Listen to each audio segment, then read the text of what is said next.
السلام عليكم ورحمة الله تعالى وبركاته. الحمد لله وكفى وسلام على عباده الذين اصطفى. أما بعد رب اشرح لي صدري ويسر لي أمري واحلل عقدة من لساني يفقهوا قولي وما توفيقي إلا بالله عليه توكلت وإليه أنيب.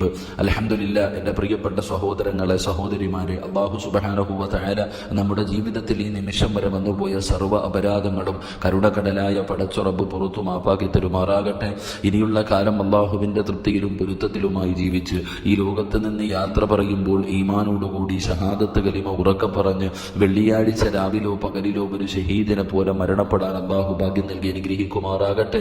ആരെല്ലാം ഇവിടെയെല്ലാം വെച്ച് ദുആ കൊണ്ട് വസിയ്യത്ത് ചെയ്തവരുണ്ടോ, അള്ളാഹു സുബ്ഹാനഹു വ തആല എല്ലാവരുടെയും ഹലാലായ മുറാദുകൾ അള്ളാഹു ഹാസിലാക്കി കൊടുക്കുമാറാകട്ടെ. 7 മാസക്കാലമായി ഒരു ദിനം പോലും മുടങ്ങാതെ മഹാനായ പ്രവാചകൻ സല്ലല്ലാഹു അലൈഹി വസല്ലമ തങ്ങളുടെ തിരുവചനങ്ങൾ പഠിക്കുകയും ജീവിതത്തിൽ പ്രാവർത്തികമാക്കുകയും ചെയ്യുന്ന എല്ലാവർക്കും അള്ളാഹു നല്ല മരണം നൽകി അനുഗ്രഹിക്കുമാറാകട്ടെ. എന്റെ പ്രിയമുള്ള സഹോദരങ്ങളെ, പരിശുദ്ധമായ റജബ് മാസമാണ്. അള്ളാഹുവിന്റെ പ്രവാചകൻ സല്ലല്ലാഹു അലൈഹി വസല്ലമ തങ്ങൾ അവിടുന്ന് ബർക്കത്ത് ലഭിക്കുന്നതിന് വേണ്ടി ദുആ ചെയ്യാൻ പറഞ്ഞ പുണ്യമായ മാസം, പരിശുദ്ധമായ റമദാനിനെ സ്വീകരിക്കുന്നതിന് വേണ്ടി ഒരുങ്ങി തയ്യാറാകേണ്ട മാസം റജബുൻ ഷുഹൂറുള്ള അള്ളാഹുവിന്റെ മാസമാണ് പരിശുദ്ധമായ റജബ് മാസം. ആ മാസം അള്ളാഹു ആദരിച്ച മാസമാണ്. അതുകൊണ്ട് അള്ളാഹുവിന്റെ മാസത്തെ ആദരിക്കുകയും ബഹുമാനിക്കുകയും ആ മാസത്തെ ഇബാദത്തുകൾ കൊണ്ട് അലങ്കരിക്കുകയും ചെയ്യേണ്ടത് നമ്മുടെ ഓരോരുത്തരുടെയും ഉത്തരവാദിത്തമാണ്. അതുകൊണ്ട് എന്റെ പ്രിയമുള്ളവരെ, ഈ മാസത്തെ നിങ്ങൾ ആദരിക്ക്, ബഹുമാനിക്ക്, ഇബാദത്തുകൾ അധികമായി ചെയ്യ്, തെറ്റുകളിൽ നിന്ന് ഒഴിഞ്ഞു നിൽക്കാൻ പരിശ്രമിക്ക്. കാരണം അള്ളാഹുവിന്റെ മാസത്തിൽ പാപം ചെയ്യുമ്പോൾ ആ മാസത്തിലാണ് ചെയ്യുന്നതെന്നുള്ള ബോധം എനിക്ക് നിങ്ങൾക്കും ഉണ്ടാകണം. അള്ളാഹു സുബ്ഹാനഹു വ തആല നമുക്ക് പുറത്തു തരുമാറാകട്ടെ. എന്റെ പ്രിയമുള്ള സഹോദരങ്ങളെ, അബീ ഹുറൈറ റളിയല്ലാഹു തആല അൻഹു قال جاء رجل الى النبي صلى الله عليه وسلم فقال يا رسول الله اي الصدقه اعظم اجرا قال ان تصدق وانت صحيح تخشى الفقر وتأمل الغنى ولا تمهل حتى اذا بلغت الحلقوم قلت لفلان كذا ولفلان كذا وقد قال لفلان. മഹാനായ അബൂ ഹുറൈറ റളിയല്ലാഹു തആല അൻഹു പറയുന്നു, ഒരിക്കൽ അല്ലാഹുവിന്റെ പ്രവാചകൻ സല്ലല്ലാഹു അലൈഹി വസല്ലമ തങ്ങളുടെ ചാരത്ത് ഒരു മനുഷ്യൻ വന്നിട്ട് അവിടെ നിന്ന് ചോദിച്ചു, അല്ലാഹുവിന്റെ ദൂതരെ, ദാനധർമ്മങ്ങളിൽ ഏറ്റവും പ്രതിഫലമുള്ളത് ഏത് ദാനധർമ്മത്തിനാണെന്ന് മഹാനായ പ്രവാചകൻ സല്ലല്ലാഹു അലൈഹി വസല്ലമ തങ്ങളോട് ചോദിക്കുകയാണ്. ഒരു മനുഷ്യൻ അല്ലാഹുവിന്റെ റസൂൽ സല്ലല്ലാഹു അലൈഹി വസല്ലമ തങ്ങളോട് ചോദിക്കുന്നു, അല്ലാഹുവിന്റെ പ്രവാചകരെ, സദഖ കൊടുക്കുന്നു, ദാനധർമ്മങ്ങൾ ചെയ്യുന്നു, ഈ ദാനധർമ്മങ്ങളിൽ വെച്ച് ഏറ്റവും കൂടുതൽ ശ്രേഷ്ഠമായ, ഏറ്റവും കൂടുതൽ പ്രതിഫലം കിട്ടുന്ന, അള്ളാഹുവിന് ഇഷ്ടപ്പെട്ടതായ ദാനധർമ്മം ഏതാണ് നബിയെ? എന്റെ പ്രിയപ്പെട്ട സഹോദരങ്ങളെ, നമ്മളെല്ലാവരും ദാനധർമ്മങ്ങൾ നമ്മളെ കൊണ്ട് കഴിയുന്ന രീതിയിൽ നമ്മൾ സദഖ കൊടുക്കാറുണ്ട്. പള്ളികൾക്കും മദ്രസകൾക്കും യതീംഖാനകൾക്കും കോളേജുകൾക്കും ഹിഫ്ദ് പഠിക്കുന്നവർക്കും മുതഅല്ലിമീങ്ങൾക്കും രോഗികൾക്കും പാവപ്പെട്ടവർക്കും എല്ലാവർക്കും നമ്മളെ കൊണ്ട് കഴിയുന്ന രീതിയിൽ നമ്മളെല്ലാവരും സദഖകൾ കൊടുക്കുന്നവരാ. എങ്കിൽ അള്ളാഹുവിന്റെ പ്രവാചകൻ സല്ലല്ലാഹു അലൈഹി വസല്ലമ തങ്ങളോട് ചോദിക്കുന്നത്, ഈ സംഭാവനകൾ, ഈ ദാനധർമ്മങ്ങളിൽ വെച്ച് ഏറ്റവും കൂടുതൽ പ്രതിഫലമുള്ള മഹത്വമേറിയത് എന്താണ് നബിയെ?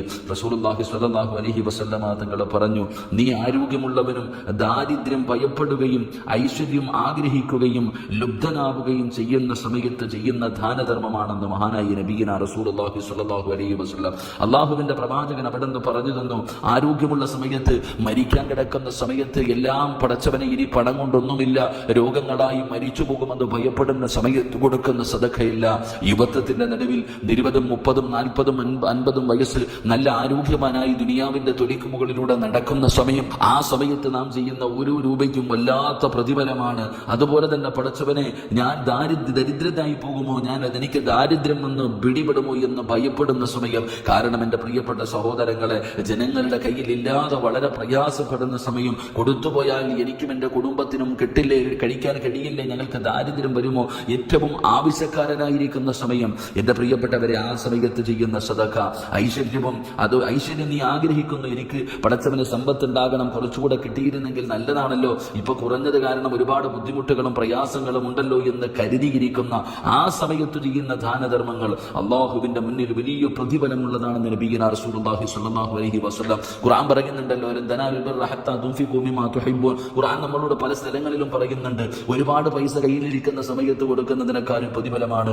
ആവിന്റെ പ്രിയപ്പെട്ടവരെ, നിനക്ക് ആവശ്യമുള്ള സമയം, നിനക്ക് പൈസയുടെ അത്യാവശ്യമുള്ള സമയം, ആ സമയത്ത് നീ കൊടുക്കുന്ന സദഖയ്ക്ക് വലിയ പ്രതിഫലമാണ്. കാരണം നീയും ദാരിദ്ര്യത്തിനെ ഭയപ്പെടുന്നു, നിന്നെ കുറഞ്ഞു പോകുമെന്ന് നീയും ഭയപ്പെടുന്ന സമയം, ആരോഗ്യവാനായിരിക്കുന്ന സമയം. അതാണ് രണ്ടാമത് പ്രവാചകൻ സല്ലല്ലാഹു അലൈഹി വസല്ലം തങ്ങൾ ഒന്നാമത് പറഞ്ഞത്. നീ ആരോഗ്യവാനായിരിക്കുന്ന സമയം. രോഗം പിടിച്ചു, ക്യാൻസർ പിടിച്ചു, ഡോക്ടർ പറഞ്ഞു മരിച്ചു പോകും, 3 മാസം നിനക്ക് കാലാവധിയുണ്ട്, ഇനി എന്തും ഒരു വഴിയില്ലാതെ വരുമ്പോൾ പള്ളിക്കും മദ്രസകൾക്കും കൊടുക്കുന്നത് പോലെയല്ല എന്റെ പ്രിയപ്പെട്ടവരെ, ആരോഗ്യവാനായിരിക്കുന്ന സമയം നീ സദഖ കൊടുക്കുന്നത് അതിന് വലിയ പ്രതിഫലമുണ്ടെന്ന് നബിയുനാ റസൂലുള്ളാഹി സ്വല്ലല്ലാഹു അലൈഹി വസല്ലം. എന്നിട്ട് പ്രവാചകൻ പറയുന്നു, ജീവന്റെ തൊണ്ടക്കുടിയിൽ എത്തുന്ന സന്ദർഭത്തിൽ ഇന്നവന് ഇത്ര കൊടുക്കണം എന്നിങ്ങനെ പറയുന്ന അവസ്ഥ അത് വരുന്നതിന് മുമ്പ് നീ ദാനധർമ്മങ്ങൾ ചെയ്യാൻ കാത്തിരിക്കരുത് എന്ന് നബിയുനാ റസൂലുള്ളാഹി സ്വല്ലല്ലാഹു അലൈഹി വസല്ലം. തൊണ്ടക്കുഴിയിലേക്ക് റൂഹ് പിടിച്ചു മലക്കുകൾ കടന്നു വരുന്ന സമയം, ആ മരണം വന്നിരിക്കുന്ന സമയത്ത് അവന് കൊടുക്കണം, പള്ളിക്ക് കൊടുക്കണം, മദ്രസകൾക്ക് കൊടുക്കണം, യതീമീങ്ങൾക്ക് കൊടുക്കണം എന്ന ആ മരണം നിന്റെ മുന്നിൽ കടന്നു വരുന്ന സമയം നീ പറയാനും എഴുതി വെക്കാനും കാത്തിരിക്കരുത്.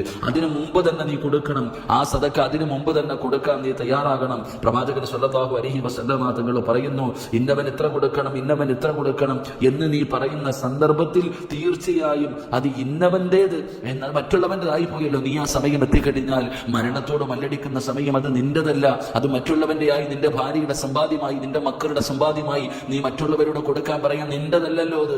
അങ്ങനെ ഒരു സന്ദർഭം അവൻ ചിലപ്പോൾ കൊടുക്കാം, ചിലപ്പോൾ കൊടുക്കാതിരിക്കാം. പക്ഷെ നീ ആരോഗ്യവാനായിരിക്കുന്ന സമയത്ത് കൊടുത്താൽ നിന്റെ സമ്പാദ്യം നിനക്ക് ധൈര്യമായിട്ട് എടുത്തു കൊടുക്കാം. പക്ഷേ മരിക്കാൻ കിടക്കുന്ന നീ എന്തെങ്കിലും ചെയ്താൽ, നീ എന്തെങ്കിലും പറഞ്ഞു കൊടുത്താൽ, മരിച്ചു കഴിഞ്ഞ് നിന്റെ കുടുംബക്കാരത് ചെയ്യണമെന്നില്ല. കാരണം അത് അവരുടെ സമ്പാദ്യമായി മാറിക്കഴിഞ്ഞു. അതുകൊണ്ട് പ്രവാചകൻ സ്വല്ലല്ലാഹു അലൈഹി വസല്ലം തങ്ങൾ പറഞ്ഞു, എന്റെ പ്രിയപ്പെട്ടവരെ, നിനക്ക് ആരോഗ്യമുള്ളപ്പോൾ, അള്ളാഹു നിനക്ക് ഐശ്വര്യം വേണമെന്ന് നീ ആഗ്രഹിക്കുന്ന സമയം, ദാരിദ്ര്യത്തെ ഭയക്കുന്ന സമയം, നീ ഏറ്റവും കൂടുതൽ സമ്പാദ്യത്തിന് പൈസയ്ക്ക് ആവശ്യമുള്ള സമയത്ത്, ആ സമയത്ത് കൊടുക്കുന്ന ദാനധർമ്മം അള്ളാഹു ഏറ്റവും ശ്രേഷ്ഠമായ ദാനധർമ്മമാണെന്ന് നബി മുഹമ്മദ് മുസ്തഫ സ്വല്ലല്ലാഹു അലൈഹി വസല്ലം. അതുകൊണ്ട് എന്റെ പ്രിയമുള്ളവരെ, നമ്മളെ കൊണ്ട് കഴിയുന്നത് നാം കൊടുക്കാൻ തയ്യാറാകണം. ആരെങ്കിലും പാപങ്ങളേക്ക് സഹായിക്കും ഒരുപാട് പേരുണ്ട്. ബുദ്ധിമുട്ടുകളും പ്രയാസങ്ങളും, ജോലിയില്ലാതെ കഷ്ടപ്പെടുന്നവർ, പ്രവാസ നാട്ടിൽ വന്നിട്ട് തിരിച്ചു പോകാൻ കഴിയാതെ ബുദ്ധിമുട്ടുന്നവർ, ശമ്പളമില്ലാതെ അന്യ നാട്ടിൽ കിടന്ന് കഷ്ടപ്പെടുന്നവരുടെ കുടുംബം, നമുക്കറിയുന്നവരെ നമ്മളെ സഹായിക്ക്. അള്ളാഹു അർഹമായി പ്രതിഫലം നൽകി അനുഗ്രഹിക്കുമാറാകട്ടെ. ദുആ കൊണ്ട് വസിയ്യത്ത് ചെയ്ത എല്ലാവരുടെയും ഹലാലായ മുറാദുകൾ അള്ളാഹു ഹാസിലാക്കി കൊടുക്കുമാറാകട്ടെ.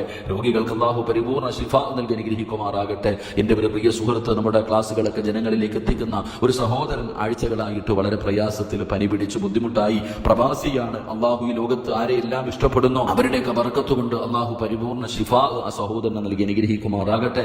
ആഫിയത്തും ദീർഘായുസ്സും നൽകി അനുഗ്രഹിക്കുമാറാകട്ടെ. അതുപോലെ ഒരുപാട് പേരുണ്ട്. എല്ലാവരും ഇതൊക്കെ ആത്മാർത്ഥമായി അള്ളാഹുവിന്റെ തൃപ്തി കരുതി ജനങ്ങളിലേക്ക് എത്തിച്ചു കൊടുക്കുന്ന ഒരുപാട് സഹോദരങ്ങൾ, സഹോദരിമാർ, എല്ലാവരുടെയും അവസാന സമയം അള്ളാഹു നന്നാക്കി കൊടുക്കുമാറാകട്ടെ. നിങ്ങളുടെ ഓരോരുത്തരുടെയും വിലപ്പെട്ട ദുആയിൽ എന്നെയും എന്റെ കുടുംബത്തെയും നിങ്ങൾ മറക്കാതെ ഉൾപ്പെടുത്തണം, ദുആ ചെയ്യണമെന്ന വസിയ്യത്തോടെ വആഖിറു ദഅ്വാനാ അൽഹംദുലില്ലാഹി റബ്ബിൽ ആലമീൻ. അസ്സലാമു അലൈക്കും വറഹ്മത്തുള്ളാഹി തആല വബറകാതുഹു.